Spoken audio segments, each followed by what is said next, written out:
हरे राम राम राम सीता राम राम राम।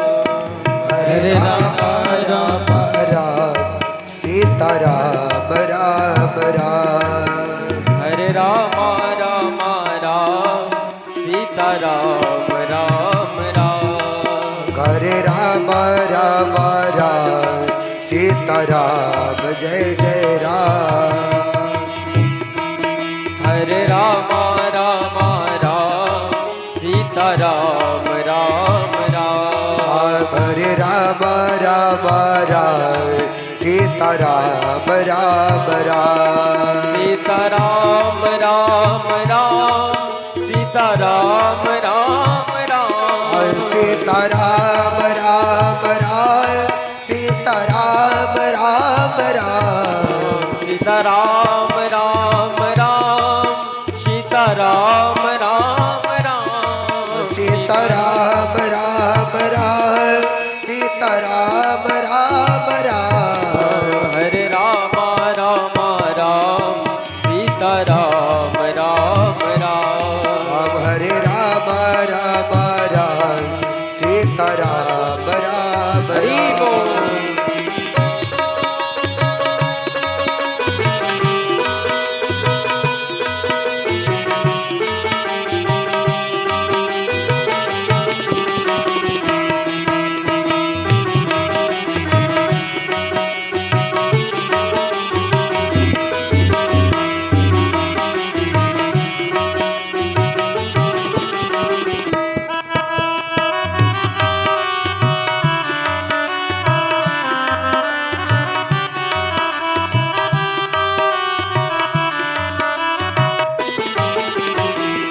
सीता राम राम राम सीता राम राम राम।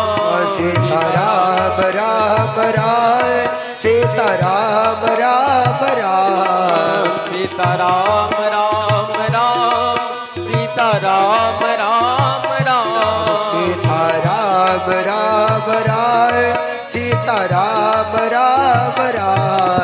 हरे राम राम राम सीता राम राम राम। हरे राम राम राम सीता राम राम राम। हरे राम राम राम सीता राम राम राम।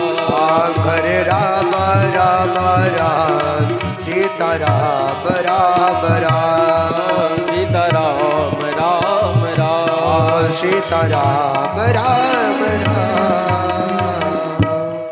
बोल वृंदावन बिहारी लाल की जय हो।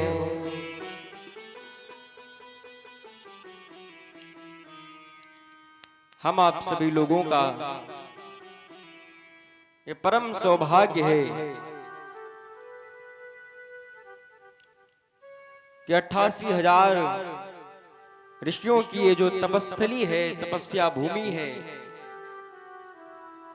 उस पावन धराधाम पे हम आप लोग सभी लोग विराजमान होकर के ये प्रभु की बड़ी ही सुंदर कथा का रसास्वादन कर रहे हैं, रसपान कर रहे हैं। इस भूमि पर निवास करने के लिए लाखों लोग अपने मन में संकल्प बनाते हैं कि हमें नैमिषारण्य चलना है, वहां आश्रम पे रुकना है, वहां महाराज जी की सेवा करनी है, लेकिन उनको टाइम नहीं मिल पाता और वो धराधाम पे नहीं, नैमिषारण्य की इस पावन धराधाम पे उनको निवास करने का अवसर प्राप्त नहीं हो पाता।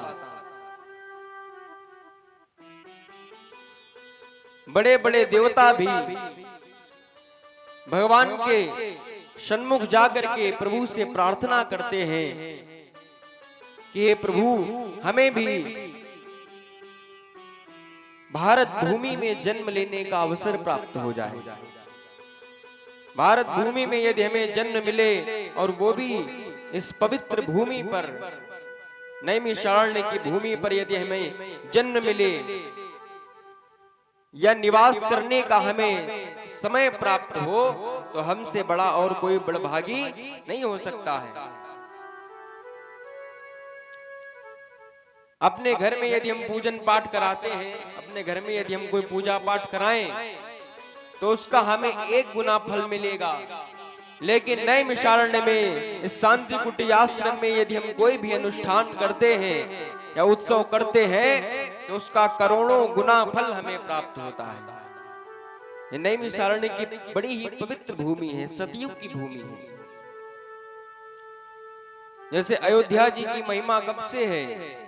जब से प्रभु श्री राम ने अयोध्या में अवतार लिया है, यानी कि त्रेता युग से। श्री धाम वृंदावन की महिमा कब से है? जब से उस भूमि पर प्रभु श्री कृष्ण ने अवतार लिया है, द्वापर युग से। लेकिन नैमिषारण्य की इस भूमि की महिमा सतयुग से है। ये सतयुग का तीर्थ है, सतयुग का तीर्थ क्षेत्र है नैमिषारण्य। यहाँ ज्ञान वैराग्य की त्रिवेणी है, भक्ति ज्ञान वैराग्य की त्रिवेणी है। जैसे काशी बनारस को हम ज्ञान की भूमि कहते हैं, ज्ञान की प्राप्ति होती है। श्रीधाम अयोध्या में वैराग्य की प्राप्ति होती है। श्रीधाम वृंदावन में हमें भक्ति की प्राप्ति होती है। ऐसे ही नैमिषारण्य की इस पवित्र भूमि पर भक्ति ज्ञान वैराग्य तीनों हमें प्राप्त हो जाते हैं। ये भक्ति ज्ञान वैराग्य की त्रिवेणी है। जैसे प्रयागराज में गंगा यमुना सरस्वती की त्रिवेणी है, ऐसे ही इस नैमिषारण्य की भूमि पर भक्ति ज्ञान वैराग्य की त्रिवेणी है।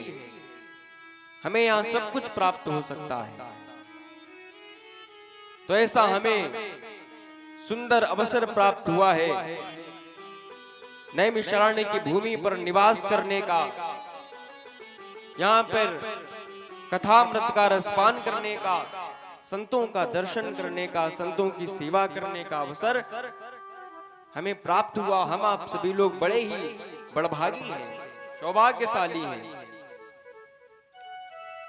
परम पूज्य श्री गुरुदेव भगवान की ये नवम पुण्य तिथि के अवसर पर ये श्री राम कथा का आयोजन हुआ, जिसका आज 3य दिवस है। कल हम आप लोगों ने हमारे श्री धाम अयोध्या से पधारे श्री माधव जी के द्वारा हम आप लोगों ने रामचरितमानस की बड़ी सुंदर ही कथा का रसपान किया। जो रामायण है, राम कथा जो है, ये हमें अपने जीवन में हमें कैसे जीना है। जीवन में कहते हैं कि मनुष्य जीवन को प्राप्त कर लेना सरल है, मनुष्य जीवन प्राप्त कर लेना सरल है, लेकिन मनुष्यता को प्राप्त कर लेना बड़ा कठिन है। मनुष्य जीवन तो हमें प्राप्त हो सकता है, लेकिन हमें मनुष्यता नहीं प्राप्त हो सकती। मनुष्यता हमें तब प्राप्त होगी जब किसी संत की हमारे ऊपर कृपा होगी, जब हम सद्गुरुदेव भगवान की शरण में जाएंगे, तब हमें मनुष्यता प्राप्त होगी। मनुष्यता का मतलब है मनुष्य का क्या लक्षण है, मनुष्य को अपने जीवन को कैसे जीना है, यह हमें कौन सिखाता है। यह हमें श्री रामचरितमानस के द्वारा प्राप्त होता है कि हमें अपने जीवन को कैसे, अपने लक्ष्य को हम कैसे प्राप्त करेंगे।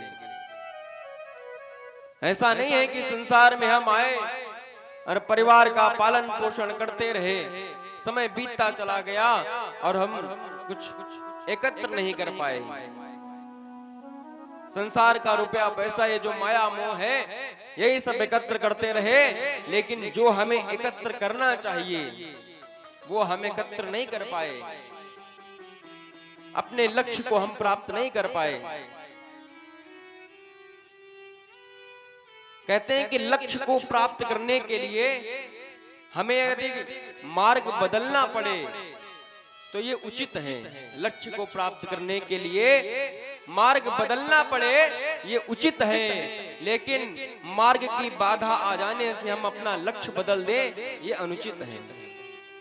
हमारे जीवन में चाहे जितनी बाधाएं आए, लेकिन हमें अपने लक्ष्य को प्राप्त कर लेना है। हमारा जन्म किस लिए हुआ है, हमें संसार में किस लिए आए हैं, हमें क्या प्राप्त करना है, हमें अपना लक्ष्य जो उसको अवश्य प्राप्त करना चाहिए। भाई कहीं जा रहे हैं, कहीं हम अपने वाहन से बाहर जा रहे हैं और एक रास्ता यदि हमें कुछ गड़बड़ दिखाई पड़े तो इसका मतलब ये नहीं कि भैया अब हम वहां जाएंगे नहीं, रास्ता खराब है, दूसरा रास्ता देखेंगे, दूसरे रास्ते पे जाइए, लेकिन हमें जहां जाना है उस मंजिल तक अवश्य पहुंचना चाहिए। ऐसे ही लोग संसार की क्रियाकलापों में जीवन व्यतीत कर देते हैं, लेकिन उन्हें जो एकत्र करना चाहिए, प्राप्त करना चाहिए, वो नहीं प्राप्त कर पा रहे हैं। अगर हमें जो प्राप्त करना चाहिए वो अगर हमें प्राप्त हो जाए तो हमें फिर प्राप्त करने की कुछ जरूरत नहीं है। जिसको प्राप्त करने के लिए हम आप लोगों का जन्म हुआ है, अगर वो हमें प्राप्त हो जाए, यानी कि भगवान हमें प्राप्त हो जाए, तो वे संसार में और कुछ प्राप्त करने के लिए बचा ही नहीं है। भगवान जिसे मिल जाए उसे कुछ नहीं चाहिए। हमें अपना लक्ष्य राम कथा के माध्यम से हम आप लोगों को ये ज्ञान होता है कि हमें क्या करना चाहिए। कल आप लोगों ने शिव विवाह सुना, व्यास जी के मुखार बिंदु से शिव विवाह का बड़ा ही सुंदर वर्णन जो है वो आप लोगों ने श्रवण किया। शंकर जी के जो दरबार में क्या है, समानता है, समभाव है, श्रद्धा विश्वास रूपेणो, वहां पे श्रद्धा भी है और विश्वास भी है। ये दो बातें बड़ी समझने वाली कि श्रद्धा और विश्वास, हमारे मन में श्रद्धा भी हो और हमारे मन में विश्वास भी हो। कुछ लोगों के मन में श्रद्धा उमड़ती है भजन करने के लिए, आश्रम आने के लिए मन में बड़ी श्रद्धा उमड़ती है, लेकिन कभी कभी विश्वास नहीं होता है, और जब विश्वास नहीं होता है तो वो हमारी जो श्रद्धा है वो निष्फल हो जाती है। विश्वास है भगवान शंकर, भगवान शंकर विश्वास है, और श्रद्धा है मां पार्वती। श्रद्धा विश्वास रूपिणो, ये श्रद्धा और विश्वास के द्वारा ये भगवान शंकर का, भोलेनाथ का जो दरबार है, ये श्रद्धा और विश्वास के द्वारा बंधा हुआ है। और जहां श्रद्धा और विश्वास दोनों होंगे वहीं पर समभाव हो सकता है।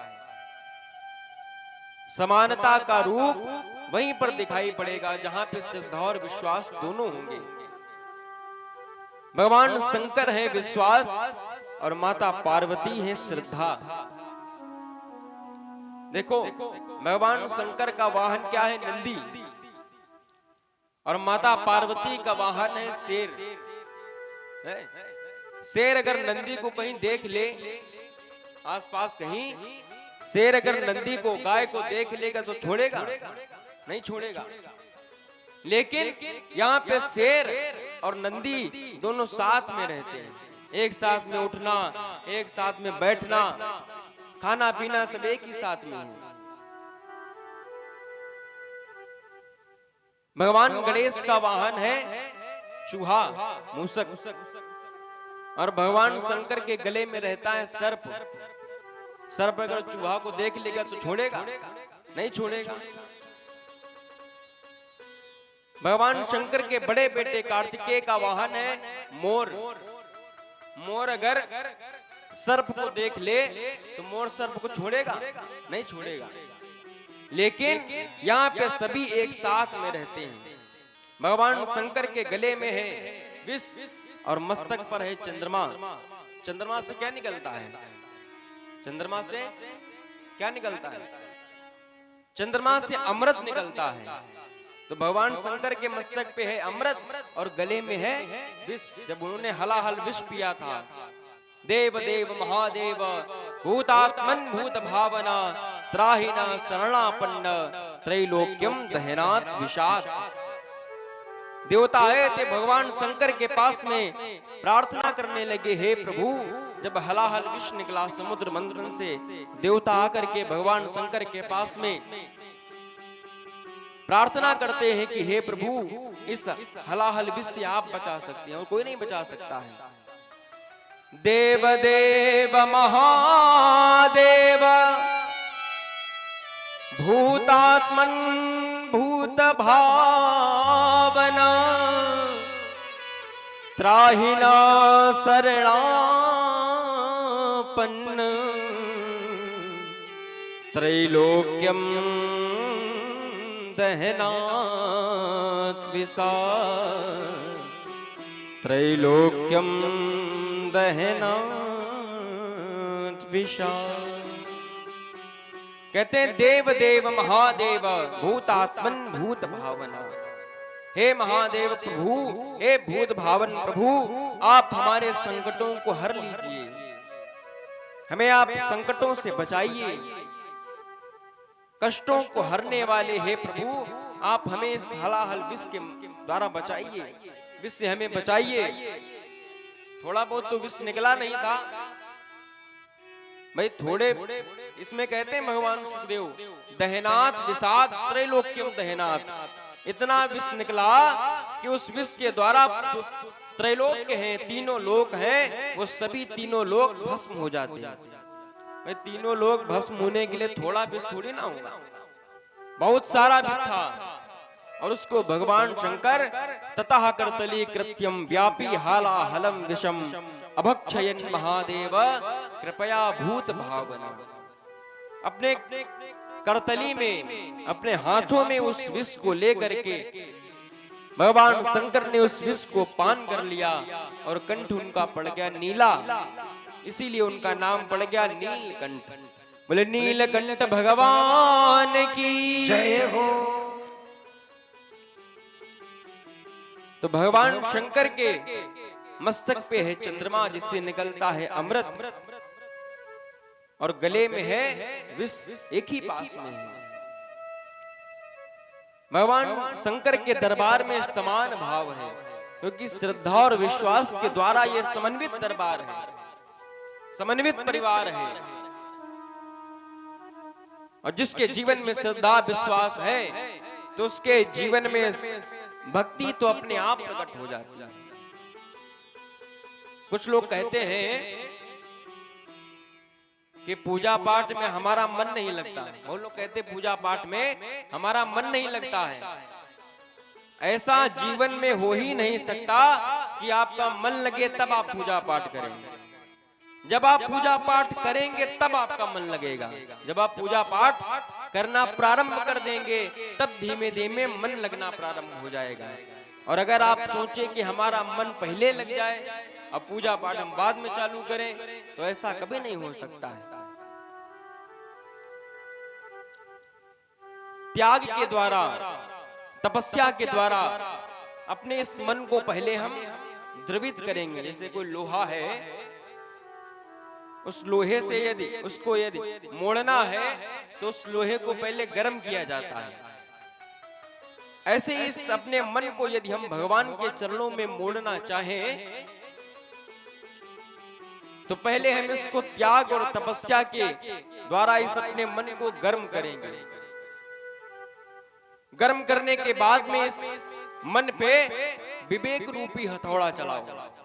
विवेक माने ज्ञान, ज्ञान रूपी हथौड़ा जब इस अपने मन पे हम चलाएंगे तो हमारा जो मन है वो अपने आप भगवान के चरणों की तरफ मुड़ जाएगा। लेकिन इसको मोड़ना है। चंचलम विमनः कृष्ण प्रमाथि बलवदृढ़म तस्याहम निग्रहम मन्ये वायुरिव सुदुष्करम। भगवान ने गीता में कहा कि चंचलम विमनः कृष्ण, ये जो मन है ये बड़ा ही चंचल है, प्रमाथी है, अद्रढ़ है, बस में नहीं आता है। और कैसा है? कहा वायुरिव सुदुष्करम। जैसे वायु को मुट्ठी में बंद करना किसी के बस की बात नहीं है, ऐसे ही अपने मन को हम मुट्ठी में नहीं पकड़ सकते, अपने बस में नहीं कर सकते। जब तक सद्गुरु की कृपा नहीं होगी तब तक हम अपने मन को भगवान के चरणों में नहीं लगा सकते। क्योंकि संसार में यदि कोई सबसे तेज चलने वाली चीज है, वस्तु है, तो उसका नाम है मन। मन सबसे तेज चलता है। अभी यहाँ से आप दिल्ली चले जाओ, अमेरिका चले जाओ, चाहे जहां चले जाओ, बहुत तेज चलता है। और मन क्या है? मन हमारी इंद्रियां जो हैं, उन इंद्रियों का है सेनापति। मन को इंद्रियों का सेनापति कहा गया है। जैसे 5 ज्ञानेंद्रियां हैं, 5 कर्मेंद्रियां हैं, मन, बुद्धि, चित्त और अहंकार, 14 इंद्रियां हैं। इसमें जो मन है हमारा, वो मन है सेनापति। और सेनापति जिधर चाहता है, वो नौकर जो है सैनिक उधर ही जाते हैं। और यदि हमारा सेनापति ही गड़बड़ है तो हमारा भला होने वाला नहीं है। हमारे शरीर की जितनी भी इंद्रियां हैं वो अलग अलग मतलब आकांक्षा कर रही कि हमें ये प्राप्त हो जाए, हमें ये प्राप्त हो जाए, अलग अलग लालसा है। जैसे हमारी रचना जीभ कहती हमें बढ़िया सुंदर सुंदर भोजन प्राप्त हो, श्रवणेंद्रिय कहते, कान कहते हैं कि हमें सुंदर संगीत प्राप्त हो, आंखें कहती सुंदर दृश्य हमें देखने को मिले। यदि हम अपने इंद्रियों के पीछे पीछे चलते रहेंगे तो हमारा कल्याण होने वाला नहीं है। जो हम सोचे, जो हम चाहें, हमारी इंद्रियां उधर जाएं। ये नहीं कि हम जिधर इंद्रियां चल पड़े हम भी उधर ही चल पड़े, तो गड्ढे में गिरेंगे। जैसे एक रथ हो और रथ में घोड़े लगे होंगे, अब घोड़े जिधर चाहे तो जो घुड़सवार होता है घोड़ा लेकर उधर ही चल पड़े जिधर घोड़े चाहे, तो मंजिल पे नहीं पहुंच पाओगे, कहीं नहीं कहीं खतरा हो जाएगा। लेकिन जिधर हम चाहेंगे और हमारे घोड़े अगर उधर जाएं तो हम अपने आप मंजिल पे पहुंच जाएंगे। देखे ना इंद्रियों के न कोड़े लगे, देखे ना इंद्रियों के न घोड़े भगे, उनमें हरदम ये संयम के कोड़े लगे। अपने रथ को सुमार्ग लगाते चलो, कृष्ण गोविंद गोपाल गाते चलो, कृष्ण गोविंद गोपाल गाते चलो। देखना इंद्रियों के न घोड़े भगे, इंद्रिय रूपी जो घोड़े हैं ये भगे नहीं, इनको हम अपने वश में रखें, संयम में, चाहे कोई भी कार्य करें। जैसे हमें सुंदर संगीत सुनने की इच्छा हो तो मीराबाई के जो पद हैं, कबीरदास के जो पद हैं, सूरदास के जो पद हैं, इन भजनों को सुनना चाहिए। यदि हमें देखने की इच्छा है, सुंदर दृश्य दिखाई पड़े, तो भगवान का सुंदर जो विग्रह है उसको निहारो। भाई भगवान से सुंदर और कुछ नहीं हो सकता देखने के लिए, भगवान के स्वरूप को निहारो। यदि हमें कुछ हमारी जो रचना है वो यदि कह रही है कि हमें कुछ बढ़िया स्वादिष्ट भोजन प्राप्त हो, कुछ खाने को मिले, तो सर्वप्रथम जो कुछ भी लाओ उसका भोग लगा करके तब स्वयं पाओ। तो वो जो भोग है, जो वस्तु है, वो हमारी रचना के लिए बाधित नहीं है, नहीं तो बंधन का कारण हो जाएगा। और यदि हमने प्रसाद बना लिया है उसको, और प्रसाद मान करके उसको हम प्राप्त कर रहे हैं, ग्रहण कर रहे हैं, तो ये बंधन मुक्त है, बंधन युक्त नहीं है। संसार में यदि हमारा मन चला जाए तो हम बंधन युक्त हैं, हम बंधे हुए संसार में। और हमारा यदि मन भगवान के चरणों में चला जाए तो हम बंधन मुक्त हैं, संसार में हमारी मुक्ति है। व्यक्ति की जीवित ही मुक्ति हो सकती है।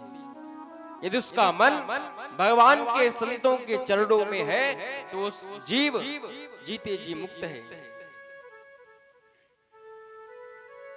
लेकिन जितना भी ये सब उलट फेर है, ये सब है मन का ही। मन के हारे हार है, मन के जीते जीत, मन ही मिलावत राम सो मन ही करत भजीत। या तो गति है अटपटी झटपट लखे न कोय, जब मन की खटपट मिटे तो चटपट दर्शन हो। जब मन में ये जो खटपट है, ये परिवार की जो खटपट है, ये बच्चे हैं, ये परिवार है, परिवार का पालन पोषण करना भागवत में बताया गया कि परिवार का पालन पोषण करना हमारा धर्म है। लेकिन परम धर्म क्या है? धर्मम भजस्व सततम त्यज लोक धर्मान। कहते धर्मम भजस्व सततम त्यज लोक धर्मान। हमारा परम धर्म है भगवान का जो नाम स्मरण है, भगवान का जो नाम है उसको हमें स्मरण करना चाहिए। धर्मम भजस्व सततम, अपने धर्म का भजन हमें हमेशा करना चाहिए। त्यज लोक धर्मान, दूसरे धर्म का त्याग करना चाहिए। बहुत लोग हैं इस वाले धर्म से उधर उस वाले धर्म पहुंच गए, वहां से वहां पहुंच गए, वहां जिस धर्म में हैं आप, जिस धर्म में हैं उस धर्म के जो भी देवता हैं उनका सतत भजन करना चाहिए। और जिसको सनातन धर्म प्राप्त हो जाए, इससे बड़ी कोई बात हो ही नहीं सकती है। बहुत बड़ा जब सौभाग्य होता है तब हमें सनातन धर्म की प्राप्ति होती है। तो धर्मम भजस्व सततम त्यज लोक धर्मान, सेवस्य साधु पुरुषान जहि काम तृष्णाम। अन्यस्य दोष गुण चिंतन मास मुक्त्वा, सेवा कथा रसमहो नितराम पिबत्वम। अन्यस्य दोष गुण चिंतन मास मुक्त्वा, कहते हैं कि किसी के जो गुण हो चाहे दोष हो, उनके चिंतन से हमें मुक्त हो जाना चाहिए। जैसे हम किसी की ये दोष देख रहे हैं तो हमारे मन में उसके प्रति ग्लानि हो जाएगी, हो जाएगी ग्लानि। किसी में दोष हो, अरे वो कितना ऐसा है वैसा है, भजन नहीं करता है। और यदि हम किसी के गुण देखते हैं तो उसके प्रति हमारे मन में ईर्ष्या हो जाती है। कोई बहुत ऊंचाइयों पर पहुंच जाए तो लोगों के मन में उसके प्रति ईर्ष्या होने लगती है। इसीलिए भगवान सुखदेव कहते कि अन्यस्य दोष गुण चिंतन मास मुक्त्वा, दोष और गुण के चिंतन से मुक्त हो जाना चाहिए। सेवा कथा रसमहो नितराम पिबत्वम,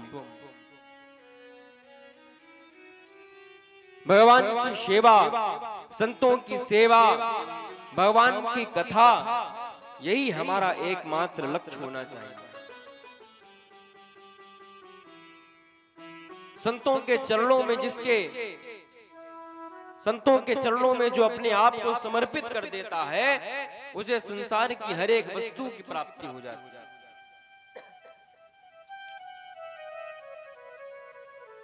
क्योंकि साधवो हृदयम मह्यम साधु नाम हृदयम तो हम और मदन्यते भिजानन्ति ना हम तेभ्यो मना कपि। भगवान ने भागवत में कहा कि साधवो हृदयम मह्यम, साधु जो है वो मेरा हृदय है और मैं साधुओं का हृदय हूं।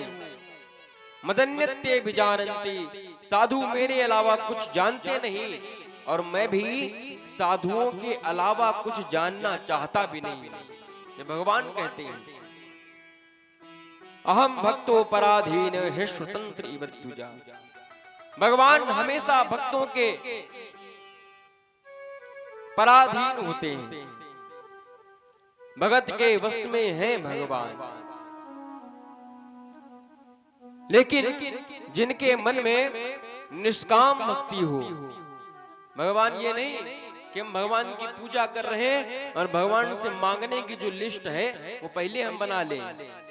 आजकल के कलयुग में जो भक्त हैं वो जब भगवान की पूजा करने बैठेंगे तो मन में सोचते हैं कि हम पूजा कर रहे हैं, भगवान कहीं प्रकट हो जाएं तो भगवान से हमको क्या क्या मांगना है वो पहले लिख के रख लो, लिस्ट बना लेते हैं। एक बार एक भक्त ने ब्रह्मा जी की बड़ी घनघोर तपस्या की, 3 महीने तक भजन किया, विधाता ब्रह्मा प्रकट हो गए। ब्रह्मा जी ने कहा कि अरम परम ब्रूहि वरदान मांगो, क्या चाहिए? बड़ी लगन से तुम बड़ी श्रद्धा से 3 महीने से भजन कर रहे हो, क्या चाहिए बताओ? तो उस भक्त ने, कलयुग का भक्त, उसने ब्रह्मा जी से कहा कि हे विधाता, हे ब्रह्मदेव, मैं आपसे ये मांगना चाहता हूं। ब्रह्मा जी ने उससे कहा कि तुम 3 वरदान मांगो। तो उसने कहा कि ठीक, 3 वरदान। तो पहले वरदान में वो क्या मांगता है कि हे ब्रह्मा जी, हमारे पास में संसार की कोई भी वस्तु की कमी न रह जाए। दूसरा वरदान कि हमें जीवन में कभी किसी से कुछ मांगना न पड़े, किसी भी सुख सुविधा की कमी न रह जाए, किसी के सामने हाथ न फैलाना पड़े, मांगना न पड़े। और तीसरा वरदान ये है कि जब हम चाहें तब 3 वरदान फिर मांग लें। ये 3 वरदान मांगे। तीसरे वरदान में मांगा कि जब हम चाहें तब 3 वरदान फिर मांग लें, यानी कि 2 वरदान मांग लिए और तीसरे वरदान में एग्रीमेंट कर लिया कि जब हम चाहेंगे तब 3 वरदान फिर मांग लेंगे। ब्रह्मा जी 3 वरदान दे करके वापस चले गए। अब इस भक्त को अगर सर्दी भी हो जाए, जुकाम भी हो जाए, बुखार भी हो जाए तो डॉक्टर के पास नहीं जाता। एक बार बड़ी जोर से हुई बारिश और उसने अपने मकान में नया नया पेंट करवाया। अब बड़ी तेज बारिश हुई और बारिश में वो जो पेंट था वो सब धुल गया।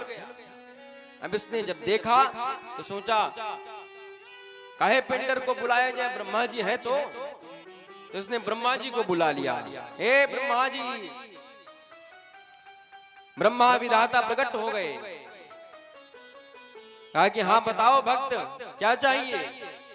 कहा कि पहला वरदान ये दे दो कि हमारे घर के ऊपर कभी भी आज के बाद बारिश ना हो, और दूसरा वरदान ये दे दो कि कभी सर्दी जुकाम बुखार ना हो, और तीसरा वरदान ये दे दो कि जब हम चाहें तब 3 वरदान फिर मांग लें। अब ब्रह्मा जी महाराज भाई उस कलयुगी भक्त से परेशान हो गए। जब चाहे कुछ भी समस्या, छोटी से छोटी भी समस्या हो तो सीधे ब्रह्मा जी को, सीधे हाई कोर्ट में अपील करता है, ब्रह्मा जी को बुलाता है। ब्रह्मा जी बेचारे दौड़ते दौड़ते भगवान नारायण के पास में पहुंचे और कहा कि हे प्रभु, एक कलयुग का भक्त जो है वो उसके चक्कर में हम फंस गए, उससे हमें कैसे बचाओ। कहा क्या हुआ? कहा 2 वरदान मांग लेता है और तीसरे वरदान में एग्रीमेंट कर लेता है कि जब हम चाहें तब 3 वरदान फिर मांग लें। भगवान नारायण ने सरस्वती का आवाहन किया और कहा कि जाओ भक्त की जिह्वा पर बैठ जाओ। भक्त की जिह्वा पर जब सरस्वती माँ बैठी और उसने जब ब्रह्मा जी से वरदान मांगे तो कहा कि पहला वरदान ये दे दो कि हमारे मन से जो कामना है वो कामना नष्ट हो जाए, कुछ नहीं चाहिए। और दूसरा वरदान ये दे दो कि हमारे मन में भगवान के प्रति, संतों के प्रति श्रद्धा उत्पन्न हो जाए। और तीसरा वरदान ये दे दो कि हमारी संसार से मुक्ति हो जाए। ब्रह्मा जी ने उस भक्त से कहा कि अरे भक्तराज, चाहे मुक्ति ले, चाहे भुक्ति ले, चाहे कुछ भी ले, लेकिन मेरा पीछा छोड़। पीछे पड़ गया। ये है सकाम भक्ति। लेकिन हमारे मन में जब निष्काम भक्ति रूपी जब बीज अंकुरित होता है तब भगवान जिस ऐसे भक्त के पराधीन हो जाते हैं, जिस भक्त के हृदय में निष्कामता है, जो भक्त निष्कामी है। एक संत थे, वह भगवान के सामने पूजा कर रहे थे और पूजा करते करते उन्होंने भगवान से क्या मांगा कि मैं अगर मांगू तुझे पर तुम न देना कुछ मुझे, वरनासिक नहीं मजदूर हो जाऊंगा मैं। कहते हैं कि मैं अगर मांगू तुझे पर तुम न देना कुछ मुझे। हे प्रभु, मैं यदि आपसे कभी कुछ मांगू भी तो आप मेरे मांगने पर कभी कुछ नहीं देना, और आपने यदि मेरे मांगने पर दे दिया तो फिर मैं भक्त नहीं, मैं तो मजदूर हो जाऊंगा। भाई किसी दुकान पे जाओ और दुकानदार से कुछ सौदा ले लो और उसके बदले में उसको पैसे दे दो, तो तुम्हारा और मजदूर का जो है कोई व्यवहार नहीं बचा। यूं तो एक क्रय विक्रय है कि भाई हमने दुकानदार से कुछ सामान लिया और उसके बदले में उसको पैसे दे दिए, उसका व्यवहार नहीं है। भगवान के सामने पूजा करने बैठो तो निष्काम बन करके बैठो। भगवान शंकर प्रभु श्री राम की अहिर्निश हमेशा भजन करते हैं, राम राम जपते रहते हैं, लेकिन रहते कहां हैं? शमशान में रहते हैं, बागंबर पहने रहते हैं, चिता की भस्म चिता भस्मा लेपो गरल मशनम दिक्पट धरो। चितारू की जो भस्म है वो लपेटे रहते हैं, लेकिन उनके मन में इच्छा नहीं है। भगवान शंकर के मन में इच्छा नहीं कि हमें ये प्राप्त हो जाए, हमें वो प्राप्त हो जाए, क्योंकि भगवान शंकर ये दिखाना चाहते हैं, ये बताना चाहते हैं कि जिसे तुम प्राप्त करना चाहते हो, जिसे तुम प्राप्त करना चाहते हो, वो अगर तुमने प्राप्त कर लिया तो सब कुछ छोड़ करके यहीं आना पड़ेगा, शमशान आना पड़ेगा। लेकिन जिसको प्राप्त करना चाहते हो वो नहीं, जिसको प्राप्त करने के लिए तुम इस पृथ्वी पर आए हो, अगर तुमने उसको प्राप्त कर लिया तो तुमको यहाँ आने की आवश्यकता नहीं है, तुमको भगवान के चरणों में स्थान मिलेगा। जिसको तुम्हें प्राप्त करना चाहिए, भगवान को प्राप्त करना चाहिए। कहते हैं ये माया तेरी बहुत कठिन है।